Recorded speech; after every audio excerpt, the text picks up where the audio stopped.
সুপ্রিয় শিক্ষার্থী বন্ধুরা, রবীন্দ্রনাথ ঠাকুরের উপন্যাস মনে রাখার ম্যাজিক গল্প। রাজর্ষি তার দুই বোনকে নিয়ে বউ ঠাকুরানীর হাটে যায়। রাজর্ষির বন্ধু গোরাকে ওই দুই বোন খুব পছন্দ করে।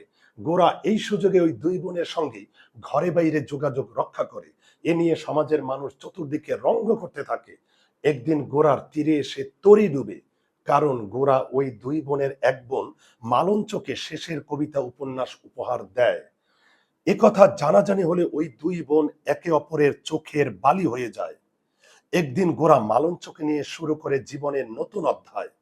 তো এই যে ছোট্ট গল্পে এখানে রবীন্দ্রনাথ ঠাকুরের সবগুলো উপন্যাস আছে, এবং এই উপন্যাসগুলো আমি চিহ্নিত করে দিয়েছি, যেমন রাজর্ষি, দুই বোন, বউ ঠাকুরানীর হাট, গোরা, ঘরে বাইরে যোগাযোগ, আর চতুর্দিকে রঙ্গ। এটা দিয়ে আমরা যে উপন্যাসটার নাম মনে রাখবো, চতুরঙ্গ।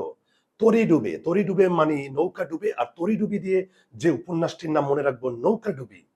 মালঞ্চ শেষের কবিতা, চোখের বালি, আর হচ্ছে অধ্যায়। অধ্যায় দিয়ে যে উপন্যাসটির নাম মনে রাখবো, চার অধ্যায়। সুপ্রিয় শিক্ষার্থী বন্ধুরা, ভালো থাকো, সুস্থ থাকো, নিরাপদে থাকো।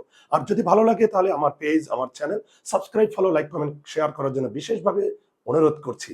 ভালো থাকো, সকলের ভালোবাসায়, আগামীর আলো আশায়।